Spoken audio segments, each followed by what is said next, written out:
অবশেষে পর্দা উঠল প্রতিভা অন্বেষণ কার্যক্রম নতুন কুড়ি স্পোর্টস 2026।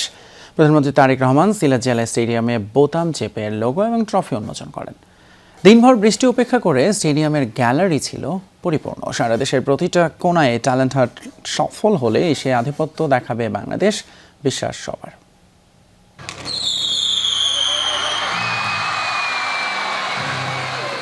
দিনভর বৃষ্টি উপেক্ষা করে স্কুলের ছাত্রছাত্রী খেলোয়াড়দের উপস্থিতিতে গ্যালারি হাউসফুল। বিভিন্ন ডিসিপ্লিনের খেলোয়াড়দের মনোমুগ্ধকর ডিসপ্লে উপভোগ করেন প্রধানমন্ত্রী, ক্রীড়া প্রতিমন্ত্রী সহ পুরো স্টেডিয়াম। আপাতত ৮টি খেলা নতুন কুড়িতে অন্তর্ভুক্ত করা হলেও আগামীতে তা বাড়বে। ইনশাআল্লাহ তোমরা স্পোর্টসের মাধ্যমে সারা বাংলাদেশকে পৃথিবীর সামনে তুলে ধরবে। তোমরা প্রত্যেকে এক একজন বাংলাদেশের অ্যাম্বাসেডর হবে। পারবে? কে? তোমাদেরকে বাংলাদেশের দায়িত্ব নিতে হবে। ৩০০ ক্রীড়াবিদকে মাসিক ১ লাখ টাকা করে ক্রীড়া ভাতা দেওয়ার মধ্যে দিয়ে নতুন দিগন্তের উন্মোচন হয়েছিল।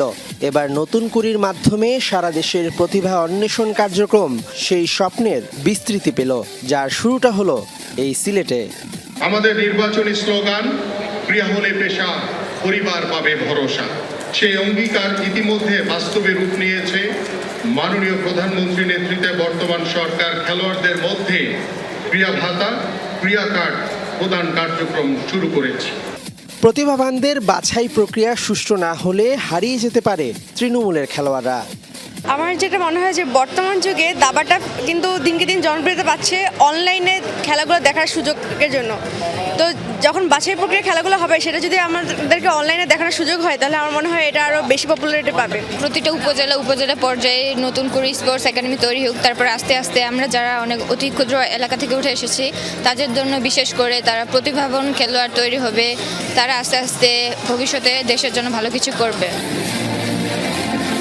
দেশের ক্রীড়াঙ্গনে যুক্ত হলো নতুন এক অধ্যায়। সংস্কৃতি অঙ্গনে নতুন করে যে আলোড়ন করেছিল, সবার বিশ্বাস নতুন এই আয়োজন বদলে দেবে দেশের স্পোর্টস।